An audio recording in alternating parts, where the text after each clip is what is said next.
Perfect. Now that both cameras are out, I'm going to just go ahead and put it out there that people do not like to be filmed other than us, because this is what y'all signed up for. Secondly, people don't like their cars to be filmed. So with that said, if I do an Andy's Coming, like a Toy Story type Let's Act Casual, you're basically going to be easy to hide because you're playing with a cell phone. But Gelene, you're basically going to point your camera at the ground. At the ground. Yeah, I mean, like right at your side, like you're not doing anything. Okay. Yep. So again, people don't like their cars to Is be it filmed. recording? It is recording. Okay.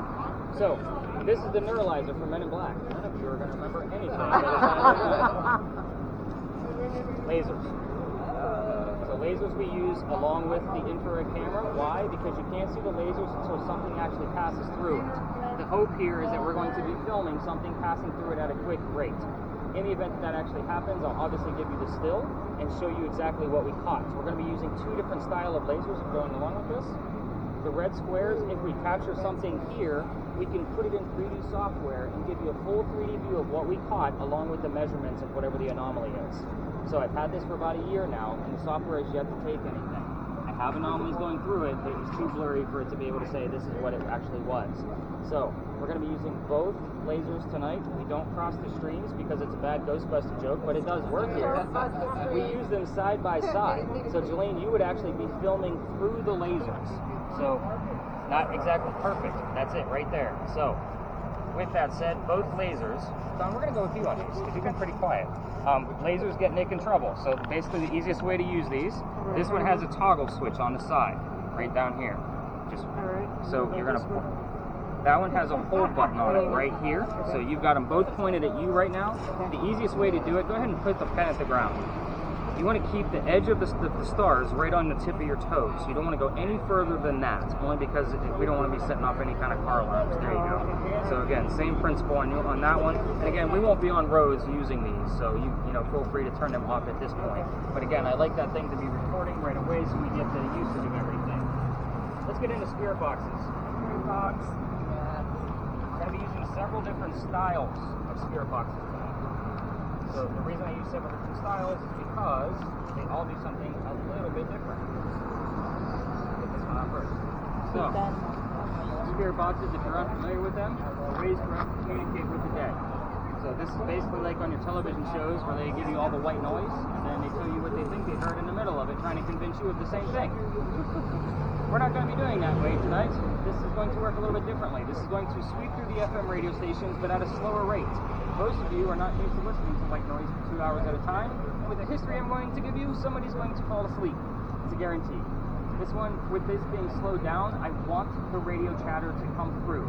You're going to be listening for song lyrics, DJs, and commercials. Notice I'm talking directly to you. Yes. So, you got super excited, so the first one's going to go to you. So any song lyrics, DJs, or commercials that you actually hear, I want to know what you hear. If you hear buy a Kia today, I want to know that you heard buy a Kia today. Okay. So that's as silly as no matter how much silliness you think it is, it actually could be relevant to the location of where we are, a person in history we're discussing, or even something going on with one of you. It happens all the time. So with that said, you're going to have an earbud in. You're going to be the only one to hear it in real time. This one's going to record the entire session for us. All of you are going to get this recording back tomorrow morning. I'm going to spot check it and give you about 15 to 25 more markers tomorrow morning. With those markers, some of them might not be relevant. If they are to the location, a person, one of us, I'll give you the reason why, along with the... it's going to be one of those nights. I will always give you the link to be able to verify what we actually heard out of these spirit boxes, so that you guys can actually check them out for yourselves. Lots of wheels coming through. So, this is already recording. So, it's the only thing you have to worry about is the volume, whatever you're comfortable with. Most people just use one earbud to go along with it so that way you can hear me at the same time. I don't want earbuds back because your earwax is gross. Sorry, but it is. The volume button is right here. It's a wheel. This is my finger moving. I turned it all the way down. So that way when you put your earbud in, just find that volume button and get comfortable with it. The second one, same exact thing, but it is not going to record. So I'm going to rely on the person of whatever they're hearing in real time to be able to tell me what they've heard in real time. I will be writing all of these things down. I take a notepad with me to keep track of every little detail of what we're actually going through. So I think there's no view on this. I'm going to see if I can get names right. Huh? Anna? Wants to see if you're excited. Oh, I'm excited. No, I'm trying to find names. Tammy and Anna. Yeah. Okay, I got them backwards. So, again, I don't want your earbuds back, but you have to undo the twist tie. Your volume button is right here, the wheel. Okay. And you said it's not going to be recording all the time? It's not recording at all. You had to tell him that is just in real time. So I'm just telling you what it says. You got it. That's already on. It's already on and running.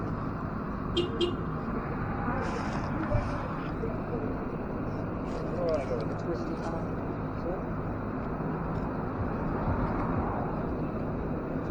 Do what I want. This next gearbox works completely different. This one is not going to be using an earbud, so it will be open air.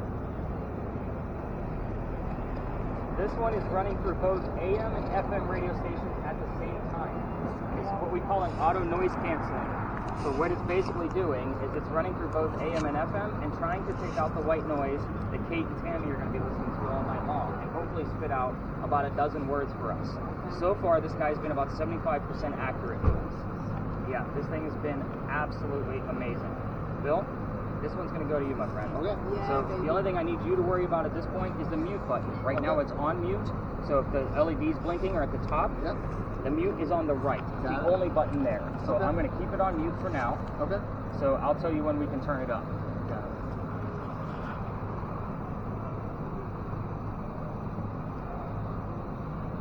Last spirit box.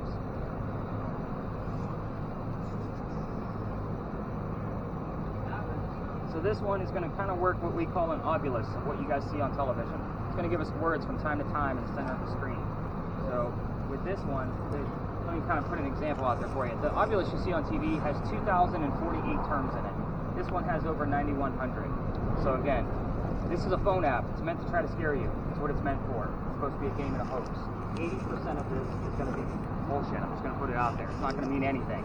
It's the other 20%. We can tie it to the location, a person, one of us. I love this guy. Why do I love it? Because it saves all of those words to a list with timestamps. In the event something is relevant, it tells me where I need to watch videos. It tells me where I need to listen to spirit boxes. It kind of gives me extra clues so we can put full sentences together. Love, love, love this app. I'm going to clear out last night's list. They had 74 terms. That's about average for 2 hours. So we are going to not start with the word sunset, but that was going to go to you. I don't want to see every word that pops up, and the same thing goes for the two of you. I don't want to know every single thing that you're hearing, otherwise we're going to be out here till 4 in the morning. I will come to you and I want to see the list and show you how to get to it. And again, with yours, I will kind of like wait for me to get through histories before I start bouncing around with people and saying, what have you got? What have you got? That kind of mentality. You guys have all seen these on television, right? So these are pretty easy, all right? This one we use to actually debunk things. So what this guy does is it's going to measure electromagnetic fields. It's going to measure anything from your cell phone, anything from wiring, from buildings.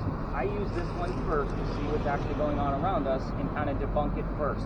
If we get rhythms or patterns, it's usually from something man-made. So with that said, this is going to be your first line of defense of just let me know what colors you see. I already have the measurements memorized in my head, so I'll be keeping track of them as you tell me what colors you see. The next one, Becky, you're my multitasker because you're the last one. She's like, oh, right here. So this one also, this is called a millimeter. So this also has an EMF detector in it, but it's going to be in digital format. Anything above 2.5 on the big numbers, I want to know what's going on. That would be Anna's second green dot. So that way you and I can figure out what's actually happening. The bottom number is ambient temperature. In case he finds something on his camera, you and I can figure out if it's from something man-made or if it's an actual cold spot. So again, we'll be using that for debunking on that. The last thing that it has a REM pod, basically a motion sensor. If something gets close to this antenna, I'm not touching it. It's going to go off. The closer it gets, obviously the higher the pitch, and we have an array of color in here. I'm going to talk to you more about that at our first location. So I'm going to turn that off for now.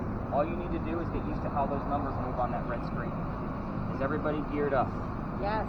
Go have fun. Let me know what happens. No, I'm kidding. Don't go anywhere. Please don't go anywhere. You have my livelihood in your hands. The bag is going to be much later, so that's super awesome. Is this what everybody thought they signed up for? I guess is the first question. Good deal. You would be very surprised how many people show up and don't realize they paid me to go to work. So they're like, I'm going to be doing what? I brought ice cream. I'm like, yeah, get rid of it. It's going. Like, sorry, you wasted $10. Not my problem. So, just how this rolls. So, you guys are going to have me talking all night long because it's my job to talk, right? So, talk about why we started here. Of course we started here. The place behind me is haunted. Of course it is. So, Big John's Tavern. This place used to be owned by a football player. His name is Big John Kennedy. He played for the 1947 New York Giants. Whenever I am telling you the history of a building, I will do my best to slow down on specific key words, mainly for the spirit boxes. I'm from the north. I'm not from Charleston. I talk fast, which is part of the reason why I record it for you. So the other reason I slow down on those is because obviously you're going to need those for your spirit boxes. They're key terms. So here it's going to be 47, New York, Giants, anything relatable to a bar, and obviously the name John. Anyway, this was his. Tell the bartender if the cadets coming over from the Citadel, if they were old enough to drink or not. And one night, two guys come in, they're not old enough to drink. They leave pretty pissed off. They come back the next night and try to steal the cash register from the front of the bar. Big John sees what's going on, he slams down his beer, and he gets up and starts beating the hell out of these guys, just pounding them right into the floor. A couple of gunshots go off. John gets grazed in the neck, but the bullet lands behind him in the wall. He gets up after being shot, goes back to the bar, tells the bartender to get him another beer, get the two guys on the floor in ambulance. The irony of the story is you don't mess with Big John, he'll kick your ass. The other part is, normally you think of a haunted building, you think somebody died in the building. It's not the case here. What's haunting the place is the bullet hole. It's allegedly still here. Even if the new renovation of Big John's filled it in, Big John's blood is still here. People that sit in the front of this bar tend to get a little queasy, nauseous, or headache. A lot of you guys will go to dinner there before a meeting with me and tell me you could not finish your wonderful meal that they served you. That's from the paranormal activity that occurs here. That is your heated warning. If anybody feels any of those symptoms tonight, I need to know immediately. Safety first, always. It's a very big deal to me that we can move the whole group and get that person to safety. Is that fair? Yes. Fingers crossed, we're going to be dealing with paranormal activity. I just don't know how it's going to affect you. So hopefully it doesn't affect you at all. But hopefully we find some paranormal activity, right? That's the whole point of us being here. Oh, yeah. So let's get our minds off our own health, shall we? Because nobody, that's the scariest thing I'm going to tell you all night long, I promise. Casey's like, what the hell did we do? Yeah, let's do it. So, big earthquake here in 1886. If you didn't know that from another historical tour, now you do. We all talk about it because it's an anomaly for us because it's South Carolina. We're not supposed to have earthquakes. But this building is where the first death occurred from that earthquake, allegedly. Here's what happened. The white mantle you see behind me in the middle of the building also wraps around the front of the building. A piece of it broke off during the earthquake, struck somebody in the back of the head, and killed him. They say you can see his ghost in the middle of East Bay Street in the middle of the night. Notice I said apparently and allegedly a lot. I don't have any proof. It's just a great segue so none of you are thinking about getting sick on the tour, even though I just brought it up again. Yes, that's a joke. We can laugh. It's supposed to be a good time. Is everybody ready to go ghost hunting? Yes. Anna, what do you think? Are you ready? Yeah. She's like, I'm not sure. You gave me the blinky lights. Let's do this. All right, we're going to go this way. Okay. Somebody. I got the camera. I have no light.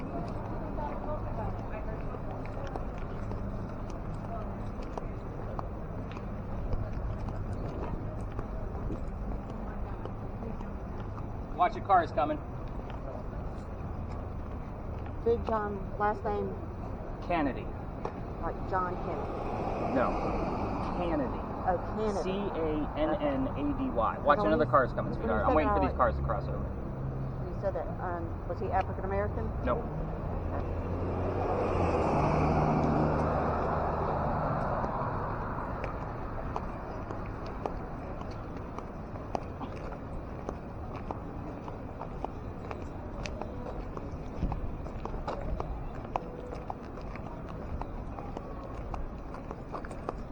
Not to be blunt, but as far as asking if he was African American or not, it was established in 1955.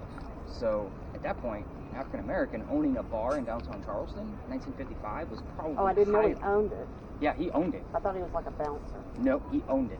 Okay. Like it was his bar. All right, so welcome to the Big Red Barn Lot. I want everybody to think of your time with me as kind of a ghost hunting 101. So this place is very easy. We're not going to spend a lot of time here. So it's just a way so I can show you more things about your devices, more hands-on before we go into much further history than where we're at. So this is the Big Red Barn Lot. This is where we keep the horses for your carriage rides. This is the same big red barn that held horses that delivered milk and eggs to the residents of Charleston. That's the only history I'm going to give you, because again, we're not going to spend a lot of time here. It's just a way so I can prove more points about what you're doing with your devices. So spirit boxes. Let's talk about them. This is not a Ouija board. This is not television. This is not, is somebody here? Because that's what everybody wants to ask, right? So you're not going to ask yes or no questions all night long. The reason being is because if you ask if somebody's here and we get the answer no, that means somebody's here. right? So again, this is not a Ouija board. We're going to be asking very specific questions throughout the night. In a space like this, and if we were going to spread out, which we're not going to because we're a larger group and we want to get right into it, I would say ask questions you already know the answers to. If somebody's here, tell me what color the big red barn is. Obviously, we're going to be looking and listening for the color red. That's obviously, I say looking because we actually have the word list going for us too. However, those of you listening to radio stations on your spirit boxes, we're waiting for the DJs and song lyrics to convey messages to us, and the word red might not be available to them. But fire truck, blood, heart, those three things are specifically red. I would take that as an acceptable answer. What color is the big red barn? Blood. I'm good with that. However, most of the night, I'm going to require that we have two pieces of something going on in two different areas at the same time to be able to verify what's going on. For example, why do I keep forgetting your name? Ashley. Ashley. Let's say Ashley's word list has the word art on it. And Bill, here's the number 40 on his spirit box. Neither one of those terms mean anything by themselves. You put them together, and Art Faircloth was number 40 on Big John's team. So these are the kinds of clues that we're going to be piecing together so that way we can actually make sense of this and verify what's actually happening. Now, again, having those two things together like that, a lot of these people tonight are going to have the same names. Lots of Charleses, lots of Georges. We're talking about people from the 17 and 1800s. So we need to know who the heck we're talking to. That's the reason why we use these spirit boxes this way. Obviously, it's much easier to listen to the song lyrics and DJs, but being able to verify it with two clues is a definitive verification. So let's talk about the cameras. So we're going to start with yours. So you're going to try to do two things for us. Again, we all signed up to be filmed, so I want you to try to keep one of us in view at all times. The reason being is because our skin temperature is going to be the warmest thing out here. It's going to be about 69 to 71 degrees ambient temperature out here tonight, but we are going to be 97 and 99. When there's something that warm and that big of a variance, you're going to have that array of color, which is what we're looking for on your screen. So it's much easier to find those cold spots if we have the array of color. Otherwise, it just looks like a big red blob. The other thing you're going to try to do is keep the sky out of view. The reason being is because that blue dot is defaulting to the sky because it's looking for a surface. There's no surface on the sky except for the moon straight above us. So, again, it's going to be impossible some places to keep the sky out. Just do your best. Okay. All right, let's talk about your camera. Yep. Let's get that going. Go ahead and where's my lasers at? Yep. All right, so go ahead and point one of your lasers down right in the center of us. So basically, you're not going to be pointing down at it the way you are because we already know what the red squares look like. You're going to take 2 to 3 steps backwards, and you're going to be shooting through it. There you go, nice even keel. The slower all the cameras and lasers move, the easier it is to find things. So you stay pointing down the whole time? The whole time. You're looking for something to go through it. Exactly. We're looking for something here. Okay. So the whole point of this is that we're going to be able to capture motion. I will also tell you that, again, there's a laser law in Charleston, so if we get a little crazy with them, I'll get arrested. Not to mention, they will set up car alarms, which is why I told you to keep the edge of it pointing, or like keep it right on your toe. Okay. So that's another reason where you can keep it in control. Okay. But again, if you guys do happen to move around with these lasers and the camera, by all means, make sure it's nice, slow movements and that kind of thing. So again, this is actually pretty packed for this slot, or else I would do a bigger demonstration. It's weird that we haven't gotten any readings from your device at all over here yet. So again, we're going to move on very quickly anyway. I think everybody has a good gist on their spirit boxes and all the devices. The cameras, the only thing I need to work with would be the REM pod motion sensor. So where did I hand the millimeter on to? Who has the millimeter? Oh, that would be you. Okay, cool. So I'm going to show you more about that at our next location just because there's a lot further explanation to it. Okay. So after the history, I will say make sure you stay aside. Becky, right? Yes. Look at me getting names right, everybody. So that was an applaud for me. Did you guys hear that? So, Good job. but again, I'll say Becky, stay back. I'm going to show you more about that device. Okay. So I say we go dive much deeper than football players and ponies. What do y'all think? All right, let's kill that laser. We can definitely continue filming. You can keep it up at this point. Nobody's around for us to know like we're stopping on vehicles.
pull everybody in because that's the only entrance and exit for vehicles to come in and out. So, all right, welcome to another beautiful site of Charleston, everybody. You're in a parking lot. I know, right? I told you I'm taking the weird spots. This place used to be something. So, everything okay over there? It just looks up. It's fixed itself. Okay, that was odd. Because the whole thing was orange. So Orange? orange. Your finger was over it. The You camera. shouldn't have given him a camera. That was Camera mistake is one. right here. Gotcha. So I got to keep fingers down. You got it. Okay. And again, you can treat it just like a cell phone. 'Cause that's When exactly do you what it is. want this to be paused? Or you'll let me know? I'll let you know. Sounds good. So Just after. Put your finger on it. That's rule number one, dude. So, let's talk about this space. First off, spirit boxes. I am not Washington's white horse, like what we did over there with the red barn. You will get the answers from your spirit boxes, and yes, I will withhold information on purpose. I want you all to have a genuine experience. This is the best way to do it, is if you don't know everything about the person we're about to start talking about.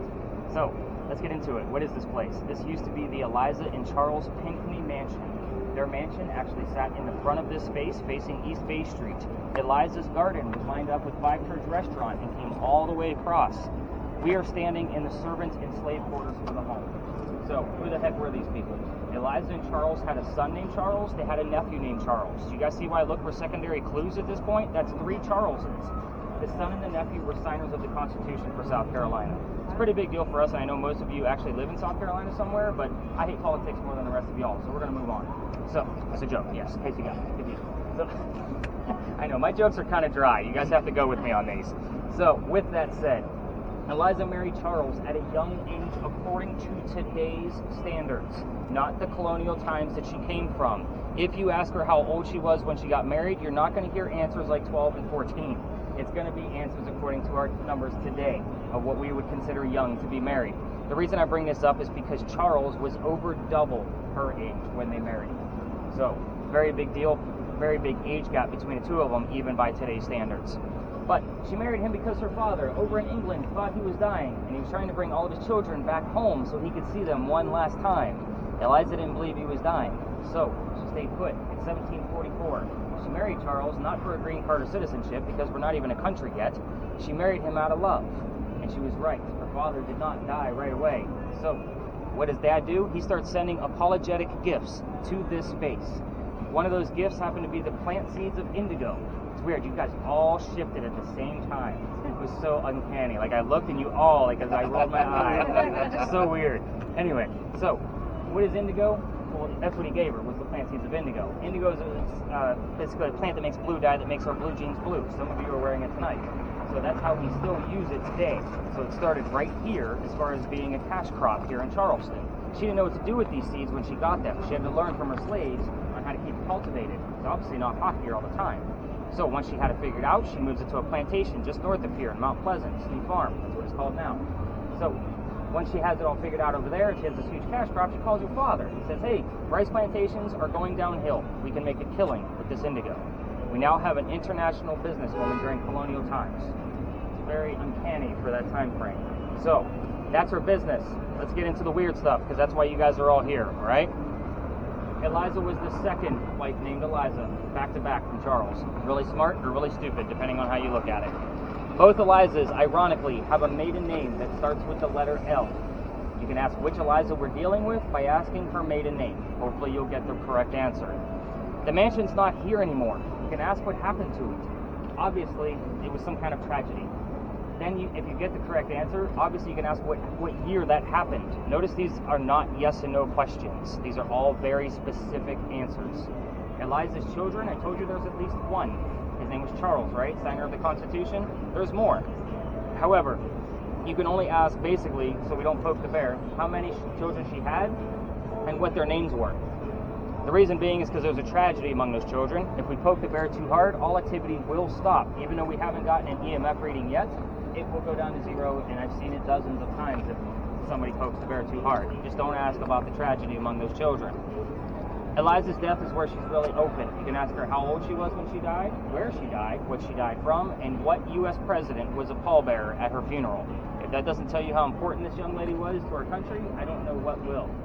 So, we are going to spread out. I do have one last thing for this specific location, just because it is what I call a trigger object. I have here indigo seeds. So indigo seeds, basically a trigger object is meant to try to stir up any activity in the area by something familiar. Obviously this is indigo, the thing that she actually used to plant. But with this said, just because Kate seems super stoked about this and she has a spirit box, I normally hand this to a spirit box person, it's going to go to you. So basically you're just going to carry this around with you, and hopefully it's going to stir up the activity that you're hearing in your ears and get direct answers. So there are vehicles in here. This is another one of those, if people are going to their cars, we're going to not film them. We're not going to stand around a car for too long. Lasers are definitely safe in here, but make sure we are not pointing them at cars directly. Keep them on the ground. Basically, we should be following the people with EMF meters. So that would be Anna over here and Becky over here, but Becky's going to stay with me for a few minutes just so I can show her more about the motion sensor.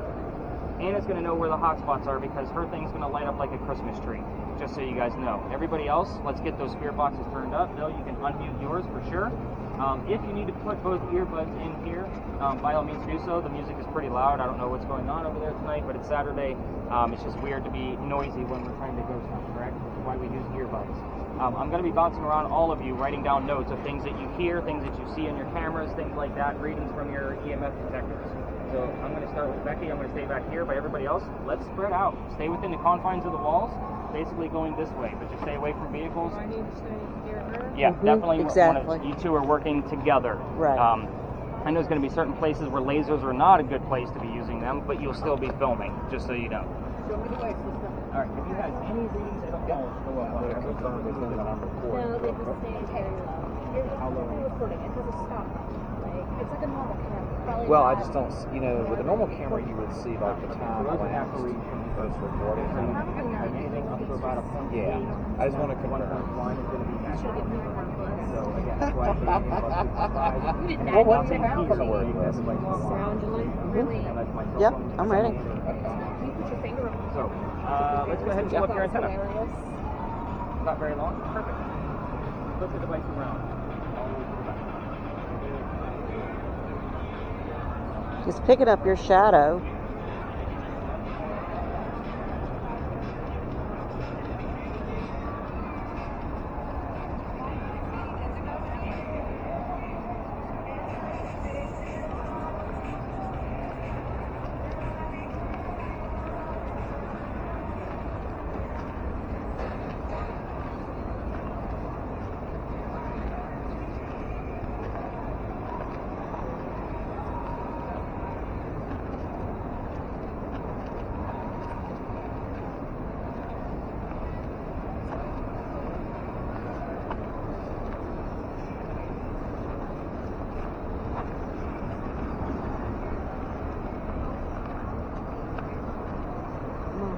I'm going to go behind you and go the other side.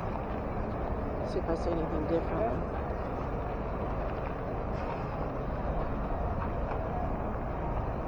Picking up my shadow.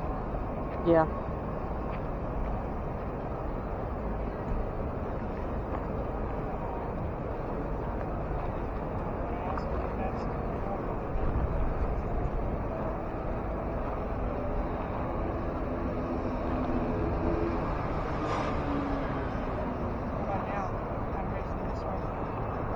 No, not as much,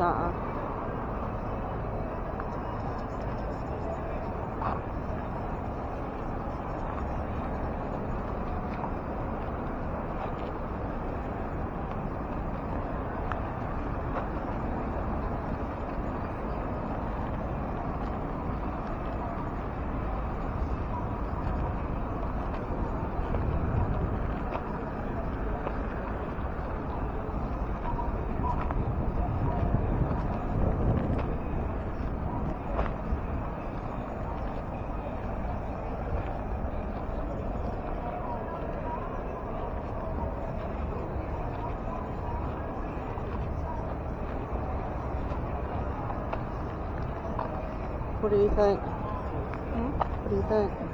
Feel anything or?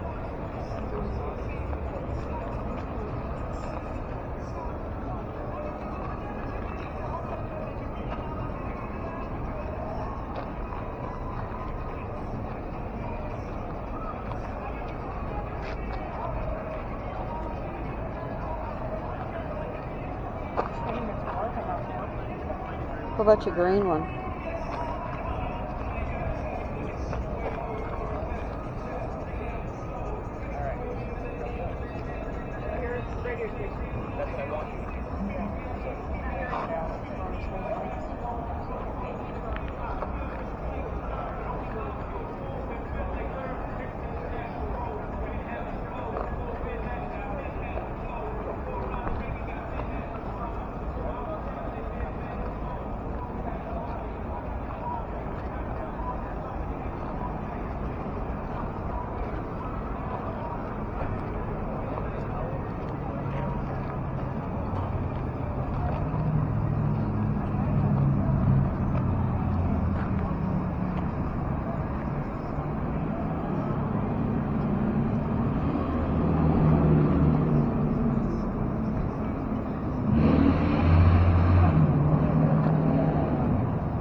Together too.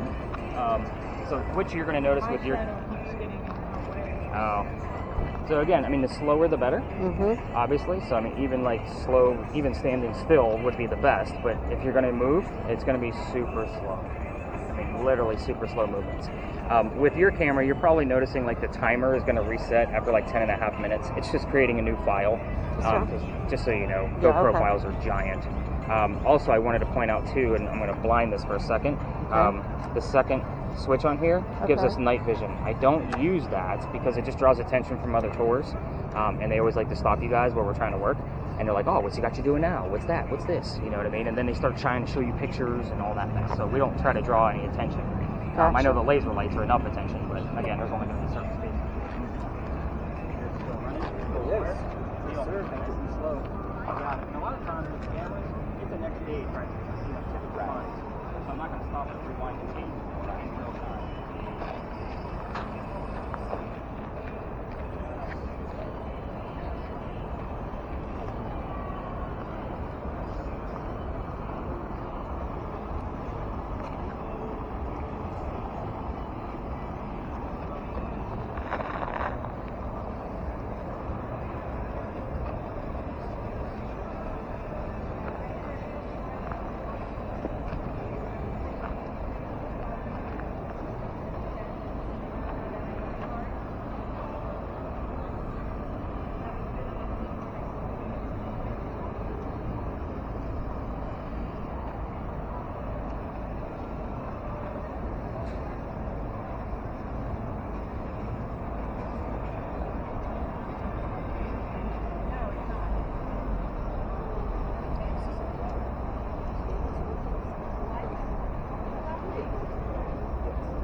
doing? Anything?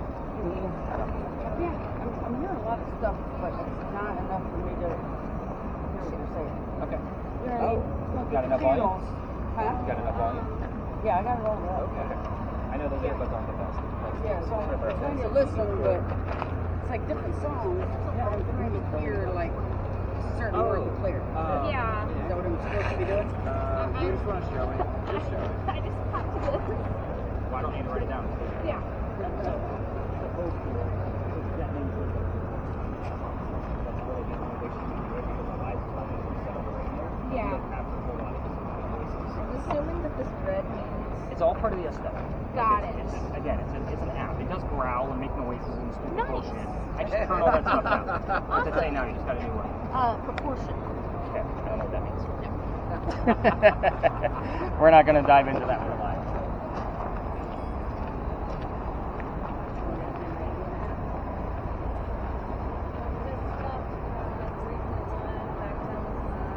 Okay, that's why they call it ghost hunting. It doesn't stay in the same spot ever. 3.1 and 5.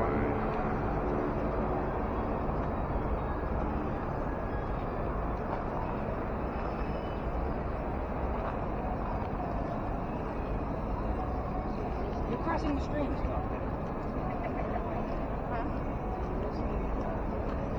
Yeah, listening to a phrase or word that's clear.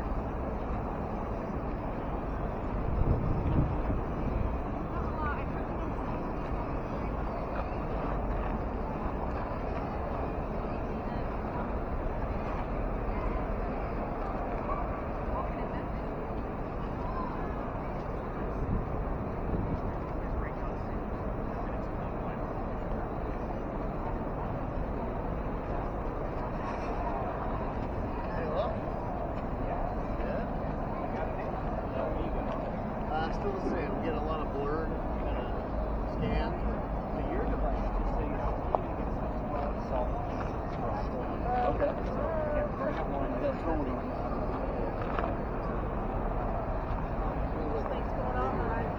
Well, stay right there.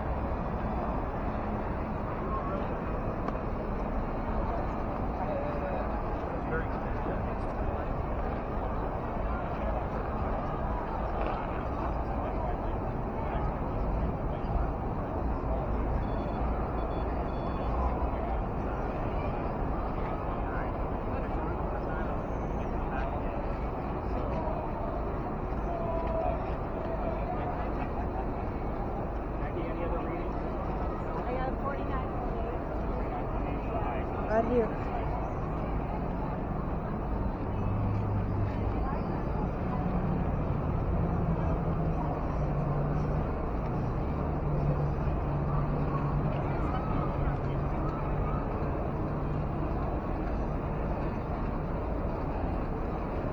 Alright, let's pull everybody to the back. Let me get everybody some answers. So, Did you tell her? Yeah. Okay. Right in here, right in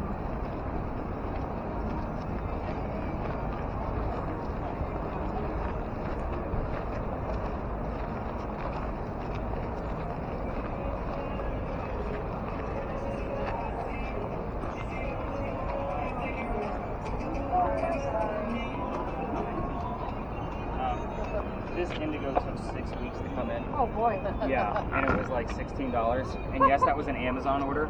Just so you guys know, like, I need that damn indigo back. So I know it's a small vial. Yeah, no, it's sorry. It fell right off the cart. It's just glued on there. I did that just to make sure it wasn't going to come off, but he decided to break it, and it's okay. So I'm excited about a couple of things. First off, we had the name Eliza show up on the word list, so good job, Ashley. That name does show up here quite often on that word list, specifically because it's really going to be the only way she can give us her name. Radio DJs and song lyrics are not going to have the name Eliza in it. Right. So again, I'm going to be very, focused on the time frame based on when Eliza showed up on that word list with the recordings that are going on. More than likely, we'll have something else pop up, whether it be obviously an age or something else pertinent to her. So first thing I'd like to do, the other things I'm excited about, the 48 and the 49 milligauss readings that we had. Let me put those EMF readings in perspective for you. So behind your television set where all your wires are, it's about a 40 to 60 milligauss reading. Like, that's a lot of electricity pumping through your entertainment. Your microwave running on high when you're standing outside of it with the door shut is about 150 to 170 milligauss. Like, that is like dangerous levels. The highest I've ever seen Becky's device ever go was in this space. It was at a 214 milligauss reading about 2 weeks ago. I had to stand away from it. Reason being, I had to stand away from the user. He was perfectly fine. However, I have epilepsy. I can be influenced by things like that get that high pretty quickly. So I had to basically stand 10 to 15 feet away from him. I pulled the other K2 meter near me just to kind of see I was in a safe space. So again, it's all about safety first. But it didn't last for very long. It went from like 214 down to like 190 something, dropped down to 100, and then back up to 150, and then down to 0, just like that, within seconds. So again, it was crazy times. But 214 because I saw it for myself. And now we're getting motion. Have you had any other color show up besides the crazy green? No, just the green. Okay. So it's a possibility it's from you jolting it a little bit. I mean, I know you're standing pretty still, but we'll see if it actually continues with just the green. So we're going to leave yours on for right now, too. All right, so let's kind of get into a couple of things first. So those are the things I'm most excited about. The number 17 showed up on a spirit box. I believe Kate heard that, right? Yeah, So 17 I'm excited about just because that's from that's the era that she was in. So I'm going to see if her birth year or her death year shows up because we have the first part of it already. This is Eliza Lucas Pinkney. I'll stand back so everybody can see it. So Lucas being the maiden name, very interesting. So you're getting green lights as soon as I bring her up. Very prominent English woman. Notice the blue dress signifying her indigo. Obviously this is a painting, but this is one of the most famous pictures associated with Eliza. The first wife's name was Eliza Lamb Pinkney. So Lamb and Lucas were the two names you were looking for. I don't know why I just shut it off again. You're supposed to stop me. It's like, I'm supposed to have jobs I did. So we didn't get anything relatable to this, but this is the first thing I'll point out because it's like picture pages. This is where you're standing right now. I'll go around the horn so we can see the damage. This is from the Great Charleston Fire of 1861. This is what happened to the mansion. This is what destroyed it. This is the only photograph we have of this mansion, is of its destruction. How sad is that? It's like, I gotta see it again. Yeah. Just photograph. Yeah. Very, I don't know who did it, but it is a very interesting piece indeed. But again, this is where you're standing. Every tour. It was kind of almost like a, how do I put this? It's long after Eliza's time. It was still in the family, but it was almost like it was being rented out. So it, being reconstructed was almost, what's the point? To tell you about a great fire of whatever year it happened in, because we've had dozens of them. My fire is the biggest. This is the fire that destroyed the Pinkney Mansion. You were standing on the green dot. It literally went from one side of the peninsula to the other side of the peninsula. That's how big this fire was. This is over $7 million worth of damage. So, again, if you can see that green dot, like that's where you're standing right now, and that's obviously how big the fire was. So the number 61 will show up here. This happened on December 11th, so the numbers 12 and 11 will show up here from time to time. But they don't mean anything unless they have another one of those other two numbers to be able to coincide with it. So I've gotten 1261, I've had 1211, I've had 1161. Again, if I get two of those, it's not coincidence. I'm sorry, there's really no such thing as coincidences with this kind of profession. So the children, let's get into that. I'll get into them first. There's 4 of them. The number 4 normally shows up here. By the way, those of you with videos, you can stop them. That's the top circle on yours, Mr. Lynn. Nope, down here. It's going to be the one all.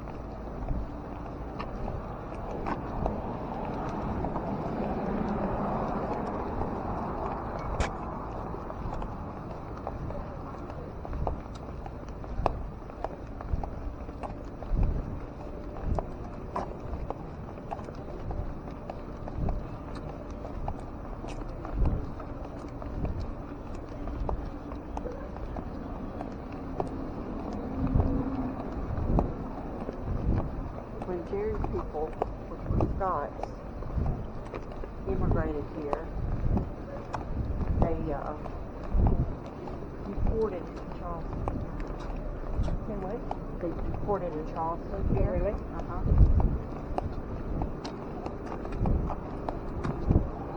I found all that stuff out for Ancestry.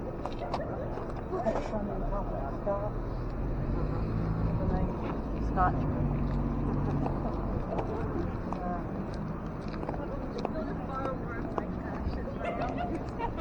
Well, as long as we take photos, That's weird, isn't it?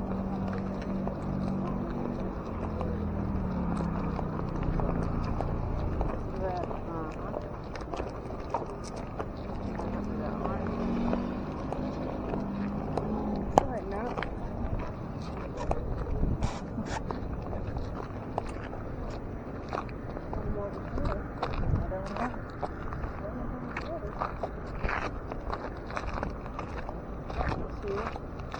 You know, the only thing in,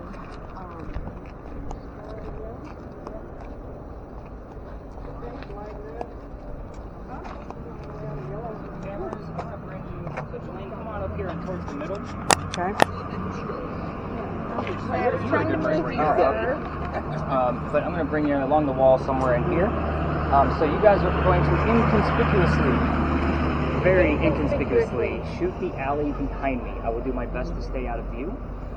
Again, this is not a space where I want to be in view. So again, with yours, just kind of hold it casually, maybe a little bit lower, perfectly. And you're going to, again, shoot the alley. There you go. You got it. And this is, you can even... dead end. I know, right? Way to start a ghost story with dead end.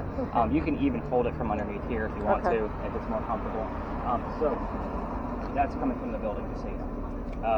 I know you're about to ask me. You looked at me like, I got a question. This thing's blinky. We just had the name Eliza show up on the word list again. The reason for that is we're getting close to Charles's grave. It's right around the corner. Just so you guys know, we'll probably get another term wrapped around the Pinckney family in some way, shape, or form. But the nephew is also buried over there. So Charles, the husband, and the nephew are both buried there. So it'd be very interesting if something else pops up around it. Now, you guys heard the name John Naples? Is that what it was? Anybody else hear anything? Cameron? All right, so let's get into this. You're going to see other tours go down this alley. We're allowed to go down halfway. However, the other tour groups are 20 to 40 people because there's going to be probably 2 of them down there at a time. Now, it's not fair for my 10 people to try to investigate around 40, so I still tell the story out here because we still stir up a lot of shit out here. Because that's what we do, right? We're stirring it up. This is Philadelphia Alley. It used to be called Dueler's Alley. This where the duels used to occur for the city of Charleston. We all tell the same story of this duel. However, I tell it a little bit differently because you're ghost hunting. This is not just a ghost story. Here's what happened. These groups are hopefully going to go around this. Doctor moves down here from Rhode Island. His name is Joseph Brown Ladd. He moves down here because his fiancée, Amanda, just inherited a bunch of money from her dead parents. She has an attorney helping her out with all of this cash. The attorney thinks that the doctor's just after her money. So to prove that the doctor's not, he moves to Charleston. As he's coming into town, the coachman that brought him in set him up to be robbed and killed. This guy just graduated med school. It looks like he's got some cash. So they set him up. Somebody walking by with the name Ralph Isaacs. Now I'm going to stop on Ralph's name for a moment because Ralph has the same initials as where the doctor came from. Rhode Island, Ralph Isaacs. R.I. shows up here all the time. If we don't get the R.I., we'll often get just the R. So we just need that secondary clue because I just told you the 2 main characters, the doctor and Ralph. We need to know who it belongs to. Anyway, back to Ralph. He says, dude, you don't want to stay. He didn't say dude because it's the 1700s. But he said, dude, you don't want to stay here because he's got a gunman inside that's going to try to kill you. So he's like, I got some friends at 59 Church Street. You can rent a room from them and you'll be safe. You'll be good to go. The doctor takes him up on the offer and the 2 of them become friends, the doctor and Ralph. The doctor's practice begins to take off. He's making his own money. He's proving the point that he's not just after Amanda's money because he's making his own. He becomes known as the Whistling Doctor. Every haunted city any of you will ever visit in the future has a cliched ghost whistler. Like, that's just the way it works. Every haunted city has one. Ours is a doctor. Just go with it. So, with that, Ralph and the doctor go see plays together, but they can't sit next to each other because the doctor makes more money. That's the way a hierarchy works here in Charleston. He got better seats. So they used to talk about these plays on the way home. One night they go see William III from Shakespeare. They're talking about the new actress that was here. The doctor thought she was great. Ralph, not so much. They start arguing about the non-greatness of this actress. And then it gets really ugly when Ralph starts insulting the doctor's fiancée back home in Rhode Island. They go their separate ways. Ralph is from here. He has friends at the newspaper. He puts an ad in the paper telling the whole city of Charleston what he thinks of the doctor. So it's kind of a jerk move, right? The doctor sees the ad and rebuttals with, let's go to Dueler's Alley. We're going to settle this. They come down, they take their 10 paces, they turn. The doctor points his gun in the air and he shoots. He did not want to kill his friend. He just wanted to prove the point that he had the courage and bravery to show up to the fight. But he was willing to forgive Ralph. But Ralph has his one shot. Sorry, Casey, you're just in front of me. He puts it in the kneecap on the doctor. So the doctor doesn't die either. But Ralph proved his point. He's still pissed off. The doctor's friends pick him up. They carry him home to 59 Church Street, where he dies 10 days later after refusing medical treatment. Remember, he's a doctor. He probably tried to bleed it out himself. So the ghost story part of this is that when you walk down this alley, they say you can hear the whistles from the doctor. Keep in mind, anybody that's local knows the story. Anybody walking up and down Cumberland or Queen Street on the other side throws up down the alley. We all do it. I do it every single night on my way back from, my tours. My garage is right above that little convenience store, and we end at the next corner. I have to pass the alley. If my 15-year-old daughter is on the tour with me, yes, she's this tall. I wasn't exaggerating. My 21-year-old is even shorter. So I don't know how the hell that happened, but it did. But we both race to see who's going to throw the whistle first. But obviously, I can throw a whistle while I'm talking. She cannot. So I usually win. But anyway, as you go down there, by the way, turn on your voice recorders when you're going down there on your own, because I can't take you down there, and I'm going to tell you why I got booted out here in just a second. But they also say you can hear gunshots. I don't have any proof of that, but I do have some whistling in the background of my recordings of when I used to take my tours down there that I cannot debunk. They were definitely not local people throwing a whistle. Just very faint. It is also the most picturesque place we have in Charleston, in my opinion. If you look at the lighting down there now, we're down here in the middle of the night. It is gorgeous down there. Let's get into why I got kicked out, because Bill's all about it. He's been grinning every time I said I got in trouble. So, November 26th of 2020. Yes, I remember the date. It's very pertinent to the story. So, taking my tour down there, and I used to take my people all the way through because this alley didn't always go all the way through. It was kind of a wall on this side, so the bricks on the other side are older. What does that mean? That means those bricks are sun-dried bricks from slave children.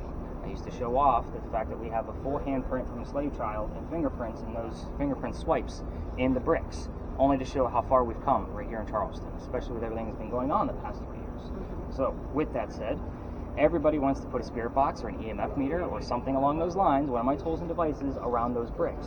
I treat that brick the same way I do a grave. That kid is not staring at that brick in the afterlife. I can almost guarantee it. However, one night, November 26th, everybody wanted to do that, and that brick, the one with the handprint, is right outside a gentleman's dining room window. He was not very happy about me and my tours coming through by his new house that he just purchased. And it is a beautiful mansion, by the way. So he came out, and he was doing what he had to do, and my daughter thought it was great, because his dad's getting screamed at. So that was November 26th. November 27th was Thanksgiving. I did not have a tour. I was the new guy on the block. I got a phone call on the 28th, the next day, Black Friday, from the tourism office, asking me to go down halfway like all the other tours, like what we're allowed to do, or reroute my entire tour. So I decided I'm going to reroute, because it's not fair to you to just have half an alley to try to investigate. I tell my team we're going to wing it. I don't know much about this story, but I read as much as I possibly could, and kind of, tickets were much cheaper. I could wing it back then. I can't do that now. But anyway, I take them up there. Before I even tell them what we're going to be discussing, somebody hears the name Ann on a spirit box. I'm like, okay, we'll kind of see where this goes. I start telling my story of Ann Bonnie. It makes more sense. And then somebody hears the number 300 on a spirit box. I have no idea what the hell it means. I go home, the next morning I'm doing the research for this. Number 300, we were there on November 28th of 2020. Ann Bonnie's trial for piracy was November 28th, 1720. We were there on the exact 300-year anniversary of her trial.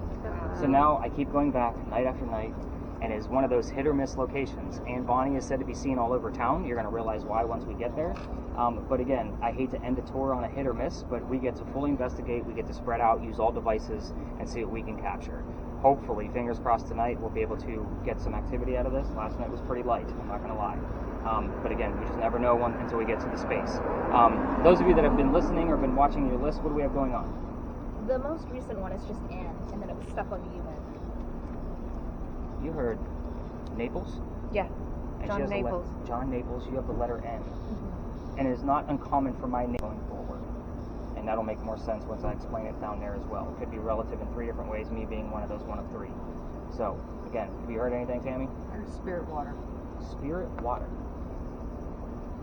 It's Interesting. kind of a weird thing here on the radio. Well, there's a new drink called hint water. Yeah. I'm wondering if you're hearing that commercial, but you heard spirit water, I'm gonna write it down. Have you heard anything else? I've only just plugged my ears back in though. So. Okay, got it. All right, when we go around the corner, for those of you filming, if you want to continue, you can. But we're going to go up and around the St. Philip Cemetery area, and we'll kind of see what you guys hear. You know, that'll help me lead into whatever the next story I need to tell. If you guys don't give me anything relevant, I will obviously go to my normal go-to stories and get us prepped for Anne Bonny, because yes, we have to get prepped for it. There's a lot of piracy going on in here. So let's do this. Let's go for the next spot. So you can turn up if you want.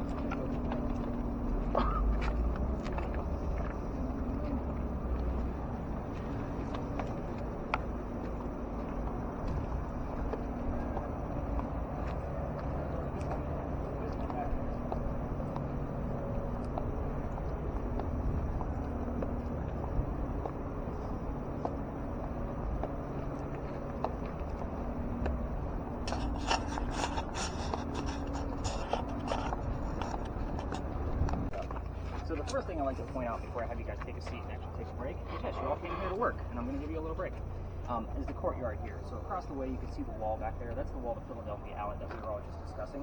There's a gate right in the middle of it. I like to point it out because it's a fun little feature of Charleston that not everybody knows. In the event there was a loser to the duel, the dead guy, they would actually, this was a shortcut to get to the cemetery behind me. Remember, the alley didn't go all the way through. Otherwise, they'd have to walk all the way down to Queen Street the other side and carry the dead weight all the way down here to St. Philip Cemetery. So again, I call that the death gate, but the doctor never passed through it unless they actually used it for a short second to get to his house. So let's go ahead and have a seat, and I'm going to explain why you're getting nationalities and kind of weird stuff going on with that. We had another, something else pop up with your list that kind of struck my attention too earlier tonight. I need to look into that. But the reason you'll get nationalities and specific names is because sometimes, depending on the group, it'll usually give me the nationality of the person that's on my next. It's the weirdest, most uncanny thing I've ever seen in my life. But I don't know, maybe this year alone, I've probably already seen it half a dozen times, where it literally gave me the name and the nationality of a person on my next tour. Same person. So like, it'll give me, you know, Jose Filipino, you know, in 2 different areas. It's the weirdest thing. And again, I can't. My next tour, like, actually, I'm going to take tomorrow off because nobody booked for Mother's Day, so I was like, I'm probably not going to get anything, so I just shut it down. I can actually use a day off, and I'm pretty swamped. Most of my tours are sold out. So I was kind of like, I'm going to take a day off, so I'll have to look at Monday, whoever booked then, and see if there's a Tony, or if there's going to be somebody Hispanic. Obviously, I don't usually ask somebody's nationality, but you know, it does show up. Something does happen. You know, German, like, you name it. It's the weirdest thing. So when nationalities show up, it's either relative to somebody now or somebody on my next tour. It's like it's predicting things. So it is very weird. And I'll let you know. I'll put it in your notes. Like, hey, my next tour is a Tony who happens to be Hispanic. Not that I recall. But that's a good point. I do. I'm going to have to go back to the data again. Thanks for the extra work. Appreciate it. So, every tour stops up at this cemetery. I'm going to tell you why. I let them have it because it's their show and tell. It's their big final hurrah. It's the Sue Howard Hardy story. I think somebody already mentioned that they've heard it, right? Okay. So I obviously tell it a little bit differently just because of what we're doing out here. But it is their big show and tell. But I do like to point out a couple things about the cemetery first because it is a little bit of a weird graveyard. So it's split in half. So there's an eastern side and a western side. If you're from here, you can be buried on this side. This is where Charles Pinckney, the husband, and Charles Pinckney, the nephew, are both buried. So again, they're from here. The other side is for everybody else. If you're not from here, you go across the street. Your 7th Vice President, John Calhoun, is across the street. He's not from here. They actually shuffled his sarcophagus several times across the street trying to figure out where the hell he was supposed to go. Turns out he belongs over there because he just lived here a long time. He's not actually from here. He wasn't born here. So you can actually visit his sarcophagus during the daytime. It's actually usually open to the public during the daytime. So if you want to go walk that graveyard, actually use that. Although he's not a very well-liked person here in Charleston. Actually just took down his monument about a year and a half ago. Yeah, about a year ago. So, and that was in Marion Square.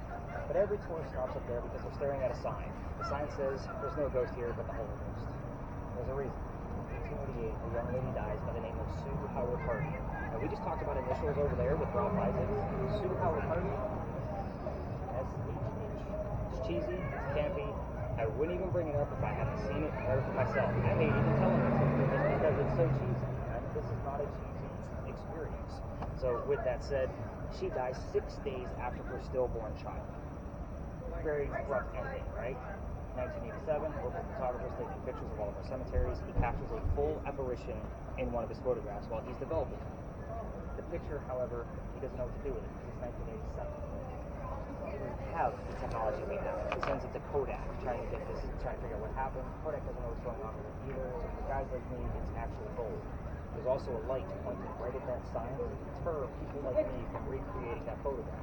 I'm going to show you the photograph. However, I'm going to tell you that it is cursed to females. The last story told you this, but please don't touch the temple. You're a little worried.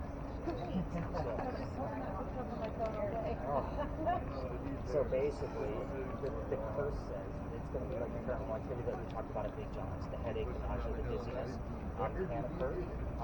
Also, any female that's pregnant and handling the picture is said to not have a good pregnancy. I am not going to be the guy where somebody had a great vacation and 9 months later I cursed your family. I am not going to be that guy. So again, I'm going to show you guys the picture when I go down the line because I actually zoom in on the. You guys have already seen it, I'm sure. Which footage you guys take? We didn't. I heard it on the Scared to Death podcast, and then we went around this side of the graveyard looking for the grave. But this side wasn't open, so is it on this side? And I've actually been doing a lot of research to find out, because I have her husband's name, I want to find out their address, so I kind of have an edge over the other tours. Grave stone. This is the wife of. Yeah, Gaston Murray. Right.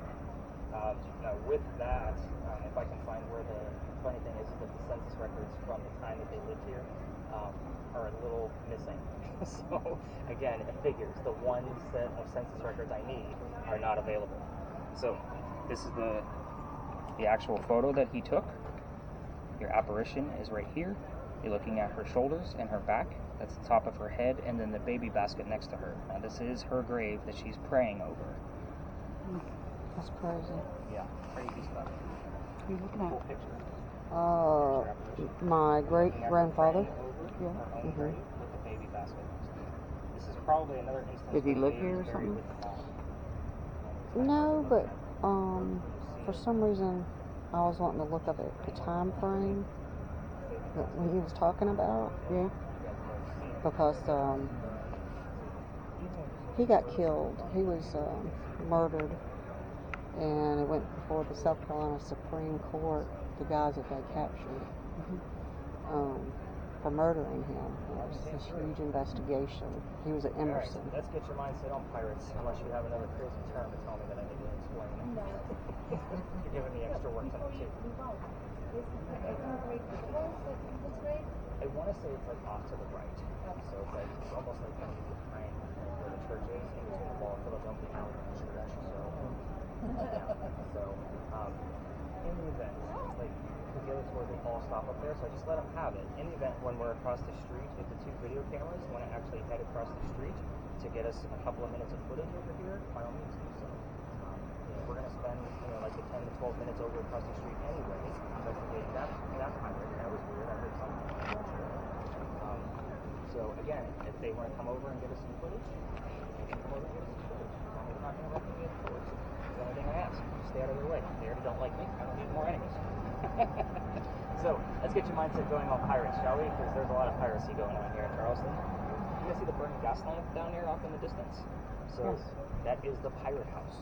There's a big anchor on the front of it. You can't miss it. You guys probably already spotted it, but didn't realize what it was since you've been around this area already.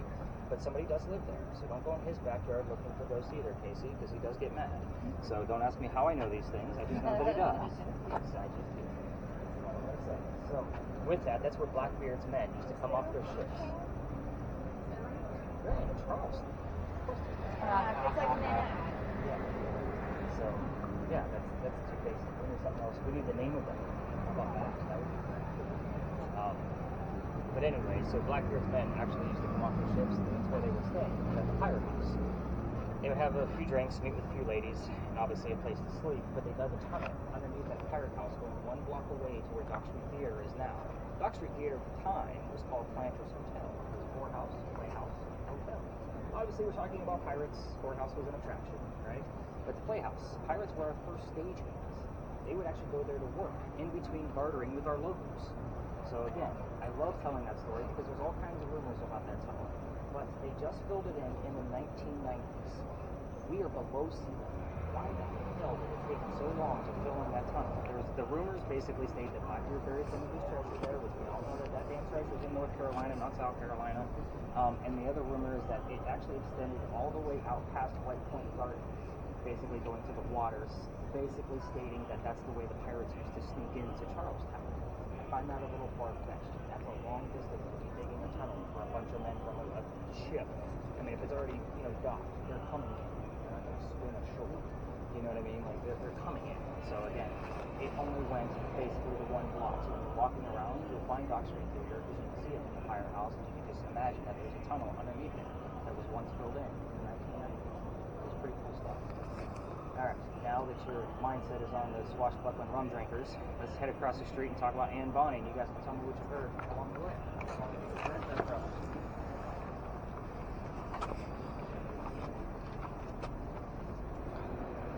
It's got a strong scent of cologne. Oh, yeah.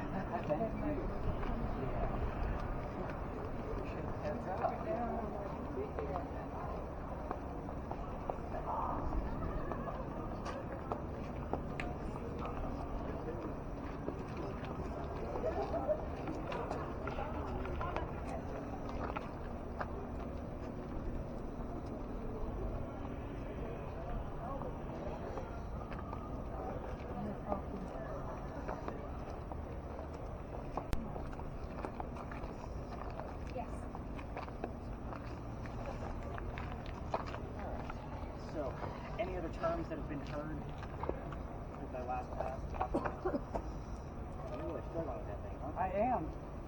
It's hard to hear you hear stuff coming through. Yeah. You hear a song that you know or something like that, but you don't know what's relevant and what's not. When you get the recording back, a lot of the reasons why I give you even non-relevant terms is because it's a weird phrasing or a weird term for the radio. Yeah. And that way you'll have the marker of how I listen to that particular recording. So even though you're struggling with it tonight, I mean, obviously you're in tune, like you want to hear something I so am. bad. I'm listening to everything on there. So, again, it's not an easy task, and you guys are all going to see how difficult that task is when you get the recording back.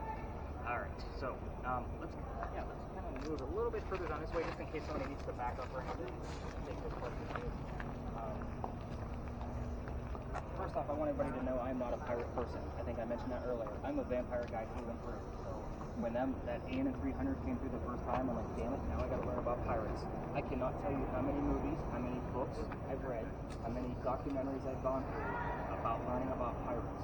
I'm even playing video games with different versions of this story, so I can have another version. Again, this is a crazy story.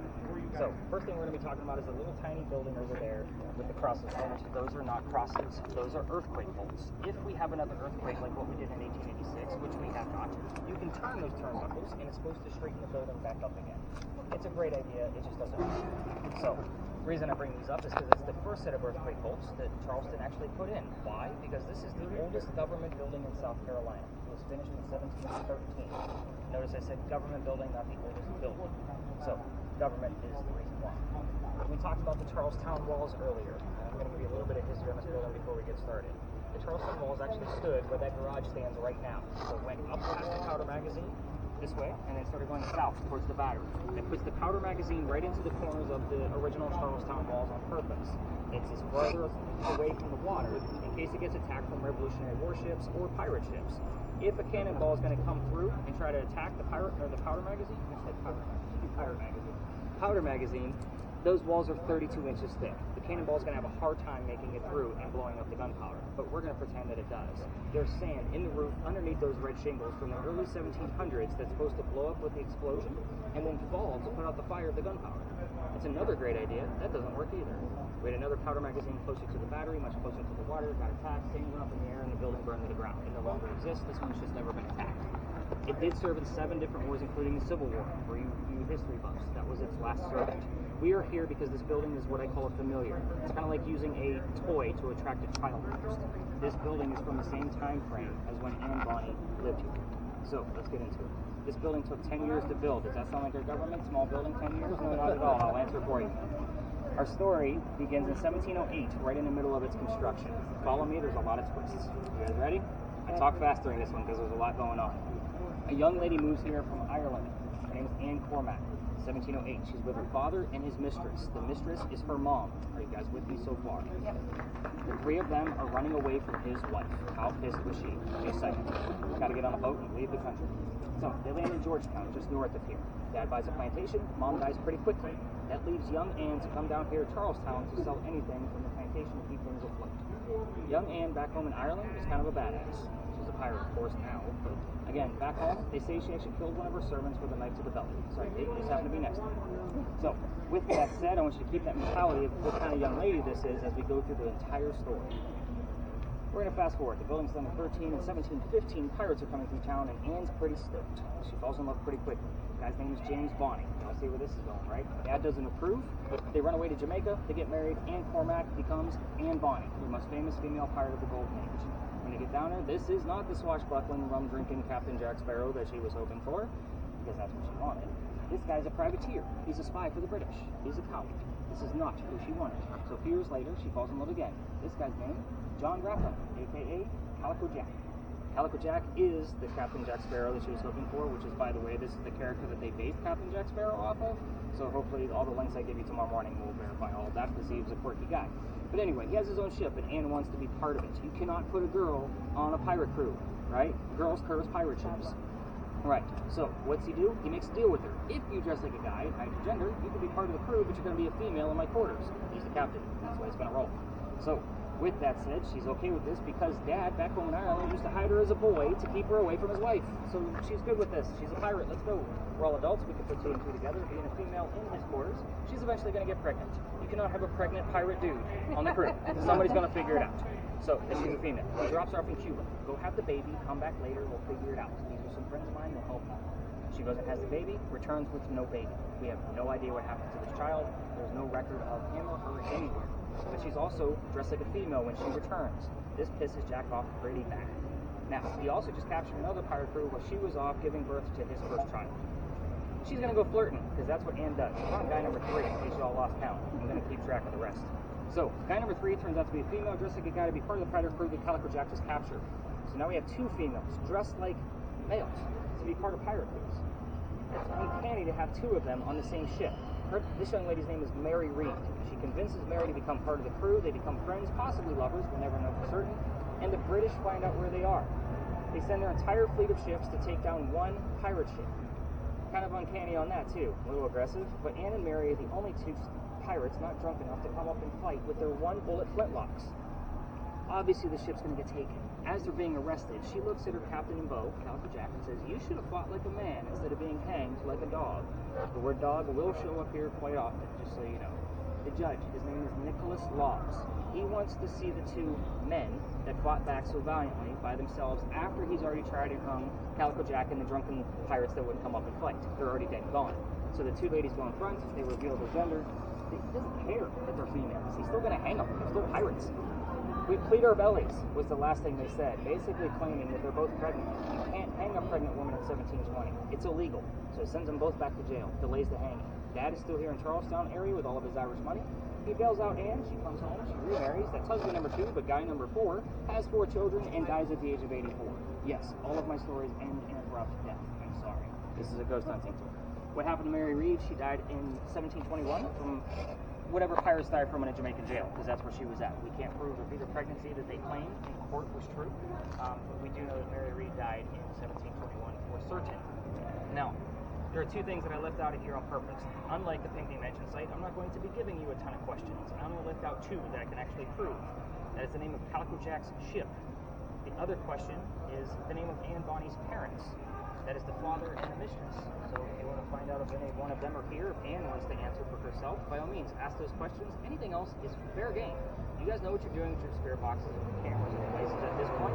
But I'm going to take up another minute of your time because I told you at the beginning of this tour that about a heated warning, right? That people have passed out on this tour. This is actually relevant to the story, and yes, I'm allowed to tell it. I love it. So, back in September, I bring my group just back here, just like where we are now. The kid next to me goes white as a ghost. Yes, that pun is intended. And I pick him up by his armpit, and his boyfriend picks him up from the other side. We carry him over to that brick wall because there's a little ledge there where he can sit down, which is where we're going to end, by the way. I send the boyfriend over across the street to the vending machines, get him a bottle of water. He comes back. The kid's feeling better. I then tell the story. It's important to know they have no idea what the story is at this point. after I separate everybody, go have fun with your devices, they pull me aside. We have to tell you something, Nick. What's going on? We are 2 transgender males, meaning I had 2 females dressed as males, just like Anne and Mary, on my tour. Huh. Again, I am a great writer. I cannot make this shit up. I just can't. That's crazy. Yeah, so it was a nice cool night like this. It was a little breezy. Nobody was overdressed. Of course, we go through all of those things and try to debunk things. But again, we had some great activity that night. Again, that was a hit for sure. And again, I will probably tell that story as long as I keep coming here with you guys. So again, I can't make it up. Cameras, a couple of things. If you want to go to the front of the powder magazine, you can. To go check things out, just make sure you're not interrupting other tours. That does include lasers. If you want to go up there with the lasers and shoot them in the front line only, you can, to try to see if we can capture some motion. If you want to go across the street, back to where we were, if there's no tours there to go check out the cemetery over there to get us some footage from Sue Howard Hardy, you can do that as well. We're going to spend about 5 to 10 minutes here, depending on how the activity's going. But I'm going to head over to that wall, let you guys get to work. You guys know all the rules. You know what you're doing. Let's have some fun on our last hurrah and see what we can find out. So let's spread out. Let's do this. Yeah, I really need to hear something. I'm so excited for you. So Ryan, I'm excited for myself. Because we've seen every ghost show there ever was made, so I'm just probably too hard.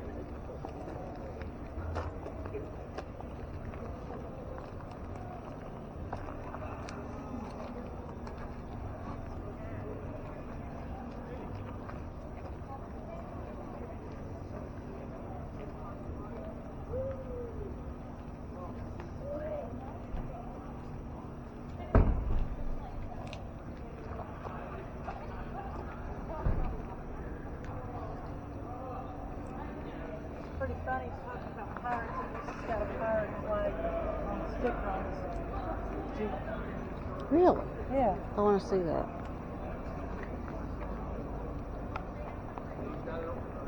This car's from Texas. He's from Virginia. He's got "Don't Tread on Me." I've had lots of names come up that relate to my life, Oh, really? but really nothing that he has said that clued me.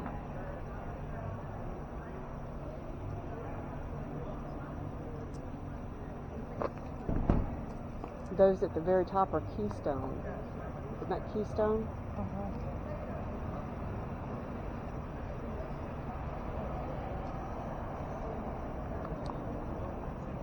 That's just kind of weird.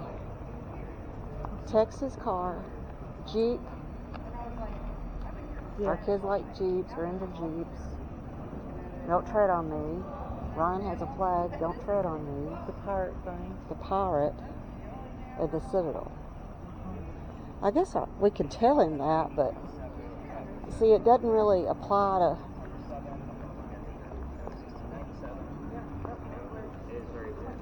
Nick, I'll share something with you, but I've had lots of things like that are related, keywords to like things that relate in my life, but nothing like what you're saying. For instance, this is just, for instance, you've got this car over here with Texas tags. Both of us are from Texas. Okay. You have a Jeep, which is next door. Our kids are into Jeeps hugely, own several. Okay. You got a pirate sticker on the Jeep. And on the front tag it says Virginia, don't tread on me, which my son-in-law with Jeeps, he has that flag, and it also says Citadel. I noticed that. And my brother graduated at Citadel. Interesting. Anything else other than this location? Yeah. I really didn't want to say anything, but I was nauseous at Big John's. Okay. I got goosebumps really when you started talking over there in front of the alley. I mean, all the hair, goosebumps. I know. When did you put your hoodie on over here, right? Yeah. When we were sitting on the wall? Okay. Yeah, I got really I pay chilly. attention to what you guys were doing all night, whether you think so or not. And that's I just, will that tell was you just this, weird. that I have lived in the most haunted city in Texas. Jefferson, Texas. Yeah. So have you ever had, like, where you done something like this, where you were able No, I have never done a ghost tour, but I have a ghost that goes with me. So it'll be very interesting because, like I said, sometimes when I write down things that I don't think are like relevant because I don't give you any clues with it, sometimes it's relatable to a person that was on the tour. Like they brought somebody with them, and there's little clues in there that I caught, and I'll get text messages all the time about things that, like what you just told me with those two vehicles. I can tell you my ghost name. What's the name? George. Of course it is. So we'll see if anything comes up out of George of what if anything that we've said tonight. And see, I lived in a house in Lawrence, okay, Henry Lawrence, And and he's buried over on the next. and Plantation Home had servant doors, hidden rooms. Well, which Henry Lawrence? Because there's two. There's the father and son. I couldn't tell you. I don't know. And the person that owned the house back in, I'm trying to remember the dates. I know he was in World War. I know he captured a German, and his name was R.B. Todd. He killed himself in the house, and his spirit was in that house. And my mother had several encounters with him visually, but you could always feel different coldness and weirdness when I go up the banister. It was a very beautiful place, very beautiful. Had carriage stones that people didn't even know what those were, but it was like carriage stones. And But the reason I know even about Henry Lawrence, the father, is because I'm looking to add him, because we get clues to him over here. Oh, He's really? buried over at the Circular Church, which is a block from here. Wow. And I want to take out Big John's and see if I can get us access to that cemetery, because I do get a lot of clues to Henry Lawrence. I've had his newspaper show up, because he started a newspaper called the Mercury. I do That's get his crazy. name show up all the time, like whether it's Henry or Lawrence. Like I've had Lawrence show up here all the time. that's where I grew up. He- When we moved here from Texas. But the name Henry shows up here all the time, and I've even been getting stuff like even down further. My by brother's Philadelphia. middle name is Henry. So again, I get all kinds of stuff around Henry Lawrence. Chapels in the courtyard over there. It's all for show. Oh, okay. There, people weren't. Yeah, there was no. Wasn't there something to do, and I'm going way back when I used to be in Charleston a good bit, when my brother was here. Something to do with one of the steeples being shot with a cannon? Wasn't there something with one of the church steeples? Well, this steeple here in St. Philip's was affected by the earthquake, and it leans to the left. Yeah, I know. I remember something to that effect. There must have been a building here. I was going to say, is that what the plates are for in this building? Here's the history of why that looks like that. When this building wasn't serving wars, they expanded it to serve the city. So it was office buildings, it was a mercantile, a textile at one point. So again, what you're seeing there is the original layout. Of course, they Was that a expanded it. roof? Yeah, that's how as high as it was. I still think, because the top of this building is apartments right now. That's why I said with the lasers, don't keep it on the ground, because otherwise you're going to shine somebody's living room. But with this building, I think the powder magazine still has access to like the lower level, just for storage, because they do rotate, the uniforms and artillery and that kind of thing. And I'll tell you another thing that's just, I don't know, it's like I said, it's just key words that come up out of my life. I live in Powdersville. This is very uncanny for you, isn't it? All kinds of things at this location. It's very Well, odd. and not just this. I mean, it's been other things, and like for some reason, I kept wanting to go back. I even pulled up my ancestry and was looking at some of my folks, because I had a great grandfather who was, when you were talking about the duels and all that, who was there was conspiracy against him, and he was murdered in Anderson County. And there is even a Becky, can you go back to that spot, see if you can get another red mark? and there's a you can go and pull up the Supreme Court where they captured the 3 guys involved, and it had to do with a sheriff and a doctor and another prominent person. I see it. Sorry, I'm paying No, attention. you're fine. But this is where I get excited.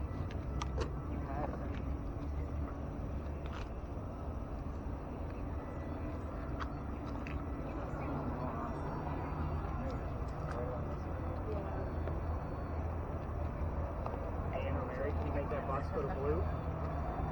Blue, don't touch it.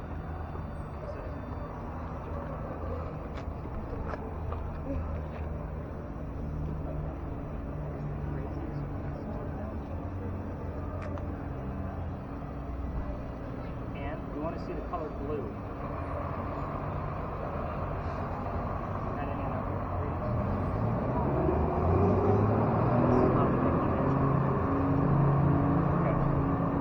Robert, are you here?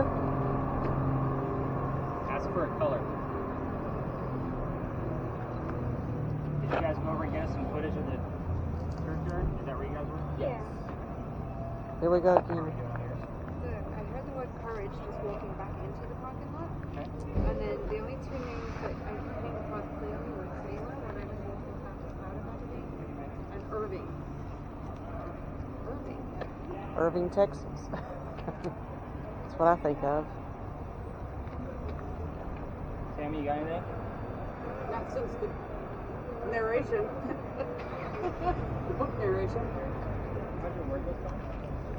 It's on hold now, but when we walk back across the street, the same place I popped hurricane and popped storm.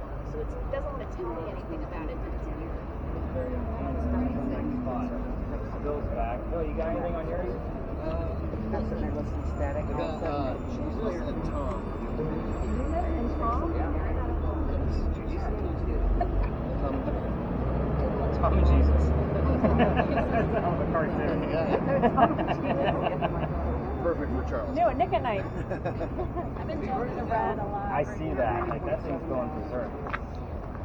Another thing that was kind of odd Her is first name, and Tom came up immediately. And then Jesus just popped in. So another thing that we saw. You were talking about nationalities earlier. Is my husband's family, who I did a bunch of ancestry on, who came from Scotland, Okay. and they deported here in Charleston. You always think everything goes to New York, Right. right, through Ellis Island, but he came through Charleston. Uh-huh. And then when she was talking about that, we come up on the convenience store. Scotsman. Oh. You were talking about nationality stuff, Yeah. you know. That's why I said there's nothing that I've picked up like what you're saying, but all these different things Just little are, tiny are clues. life-related things for me. Whether it's Yeah, it just seems like psychological, you know. it's all like cluing together. Alright, let's regroup over here by the wall. We're gonna keep Becky's motion meter on. Because she seems to be getting the most activity. Crazy. Just keep resetting it. I don't know what's going on with this Taylor and Irving, but I'm definitely going to look at the cemetery list, like of both St. Helens are. The name Tom, I have no idea where that's coming from. But I will see if there's anything going on. Again, when you guys give me things to research, that's where I get excited instead of me just dropping links into normal stuff I see every single night. So it's exciting when I get to see new stuff. We can kill the videos at this point, since you did get us some footage across the street, which is cool. I will